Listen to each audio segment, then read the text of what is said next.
po ng #blessings.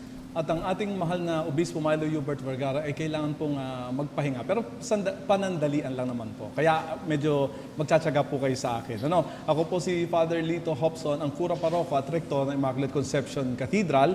At sa episode natin ito ay meron akong kasama na ating co-host. No? Siya ay walang iba kundi ang Kura Paroko ng Santo Niño Parish sa Taguig, si Father Daniel Estacio.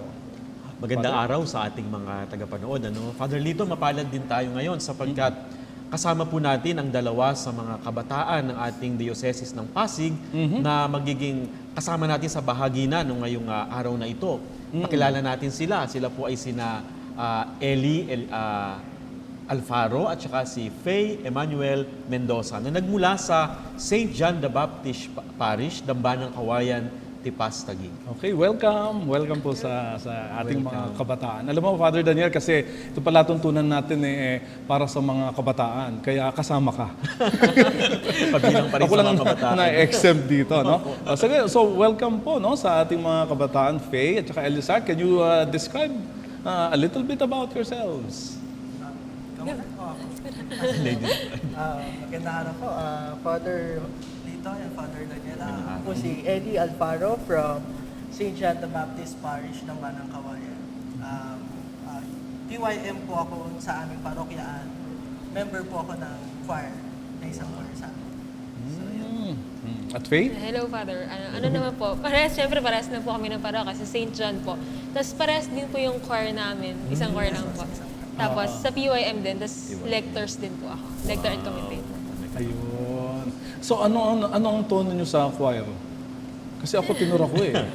Tenor din po. Parehas po tayo, Father. Soprano po. Soprano, mataas ang boses. Mataas ang boses, no po. Father Daniel, alam mo itong first week ng Lent ay talagang mukhang nababagay sa iyo eh, no? Kung hindi man po alam ng ating mga ating mga televiewers, si Father Daniel po ang ating official na exorcist dito sa Diocese of Pasig. At ang una nating topic ay tungkol sa tukso. Tukso. Layuan mo ako. Naku, layuan mo ako. Father Daniel, paano ba? I-introduce mo nga. Ano ba yung tukso? Tsaka yung mga pananaw natin dito. Opo, bali of course, ang tukso ay isa sa mga ordinaryong ginagawa ng aktibidades ng kaaway ng Diablo na kung saan ay katulad ng ating Panginoong Jesucristo sa ating ebanghelyo ngayon, tinukso siya ng demonyo.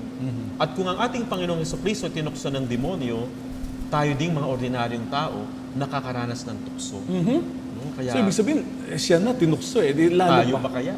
Lalo pa tayo. Oo. So, pero ano ba ang ibig sabihin nun? Ibig sabihin ba, ending na, ganon? Well, Wala na bang pag-asa? Ibig sabihin, parati na lang tayong nababalutan ng tukso. Ganun ba yun? Okay, well, pag sinabi natin, of course, tukso, ito yung tawag para tayo ay makagawa ng kasalanan. Inclination to sin. Of course, pag tayo ay nahulog sa tukso, tayo ay nakakagawa ng kasalanan, is nalalabag natin yung kalooban ng Panginoon.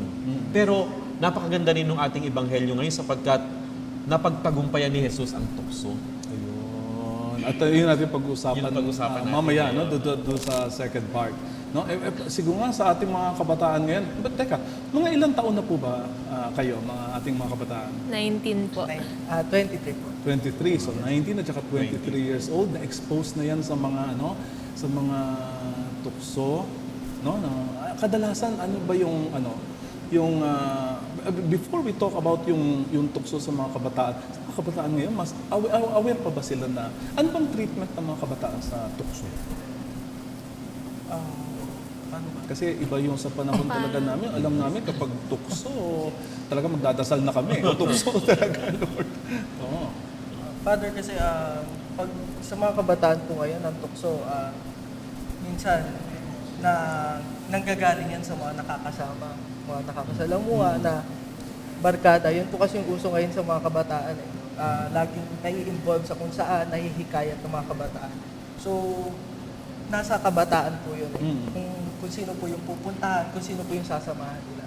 Kasi usually, yung mga kabataan, pag na-encounter nila yung mga ganito, akala nila, yun yung gusto ng mga kabataan, yung masaya. Maging masaya sila. So, madaling nahihikayat po ngayon ng mga Kasi po parang, yung sa mga, hindi ko lang po alam, yung sa mga kabataan po ngayon, parang pag ginagawa ni ganito, uy, parang masaya yan, nagagawin ko na rin. Akala po nila na it's okay na gawin yun, kahit hindi po nila alam yung mga consequences na pwedeng mangyari. So yung sinasabi mo parang sa youth ngayon parang wala ng sense ng tukso. Kapag gusto lang nilang gawin, gagawin na nilang kaagad, ganon.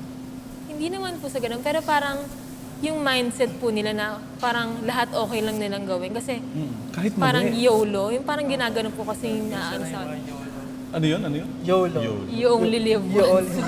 Yeah. Yung parang ganon. Alam mo ba yun? Parang ngayon ko lang narinig yun. Kasi masyado na po kasi exposed, lalo na po ngayong mga kabataan, exposed sa social media.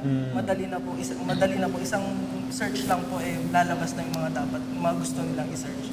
Masyado na pong lumalawak ang mga kaalaman ng mga kabataan. Medyo kakaiba, no? I mean siguro sa time natin, yung time na walang social media, parang ako, no? Kung maalala ko, yung tukso ay base dun sa pinag-aralan natin mula sa ating mga katisismo na meron tayong 10 Commandments, tapos anything against that, magsisimula na yung guilt natin, no? Sa halimbawa, igalang mo iyong mga magulang, no? Tapos mamaya na sagot mo yung mga magulang, parang ang masakit sa pakiramdam, o kaya sabi igalang yung misa pagkatapos hindi ka nakapagsimba, no? Parang kasi gusto mong matulog. Ayun, yung tulog na yun, parang nagiging kami doon sa tukso. Ewan ko, sa inyo ba, let us talk about our own experiences when first na nakaranas tayo ng mga tukso. Kailan nyo na-detect na tukso yun? Ako po, may isang beses po kasi, parang may, Anong edad mo nun? siguro po nasa 17 po. Gano'n. Oo. Yung parang pag tuwing Sunday po, di ba? Tuwing Sunday po kasi may service kami dati ng 7 p.m. Tapos may time po na na parang yung mga bagong sali po sa akin, parang sila-sila na lang po, parang na-OP ako. Yung mga parang gano'n. Parang sinabi ko sa sarili ko na, naku, parang ayoko na mag-choir kasi ganyan naman sila, hindi naman nila ako sinasali. Parang gano'n po. Pero, Yung temptation to opo, quit? pero naiisip ko na, hindi naman sila yung pagsuservan ko. Yung ginagawa ko, para naman po kay Lord. Yung gano'n po. Kaya kahit pa paano, nakakonquer ko yung mga temptation po na instead na magstay ako sa bahay na wala akong gagawin, magsisimba na lang din po ako. Kasi ganun din naman. Tsaka yung service na po yun, parang nag-commit po ako din. Kaya dapat gampanan ko yung mga role ko po gano'n. Sa'yo, meron ka bang time yung first time na napansin mo, naku, tukso ito? Pwede yung bata kasi siya 17 years old na nung naranasan niya yung tungkol sa tukso. Sa akin po, siguro, during mag-start po ako ng serve din. Yung, syempre, uso rin po, yung sa kabataan, uso po yung mga barkada. And then, pag tuwing... High school ba to? High school school? po, high school. Mm-mm. Tuwing weekends lang po kami nagkikita.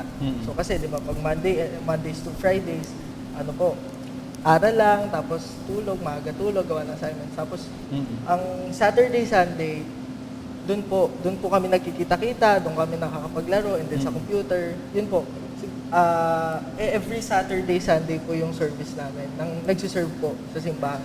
So, ayun po, siguro, nasa sa akin, parang nagdadalawang isip ako, sasama ba ako, magsiserve ba ako, or hindi, na sasama ba ako sa kanila pag may gala. Maaga ba kayong nag-serve sa simbahan? Anong age kayo nung nag-serve kayo sa... Grade 3 po ako. Grade 3 pa Ako pala. po, nag-start, kasi nagmula po sa mother and father ko po, nagsiserve din po sila. Grade 1 po yata, nagsalmo na po. Nag-start, tapos nag-children's choir. Talaga singer ka. Hindi no. Pareho tayo ng boses naman siguro. Magaling na kumanta. Lalo kong tenor eh, no? Nabiyayaan po. Oo nga. Nakita natin kanina, base dun sa inyong pagbabahagi, kadalasan ang tukso ay ipinapakita niya yung kanyang sarili bilang kung ano yung madali, kung ano yung masaya, kung ano yung masarap.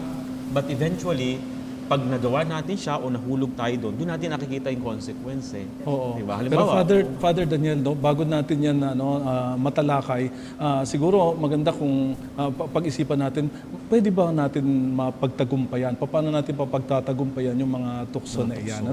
Sa pagbabalik ng ating palatuntunang Hashtag blessing.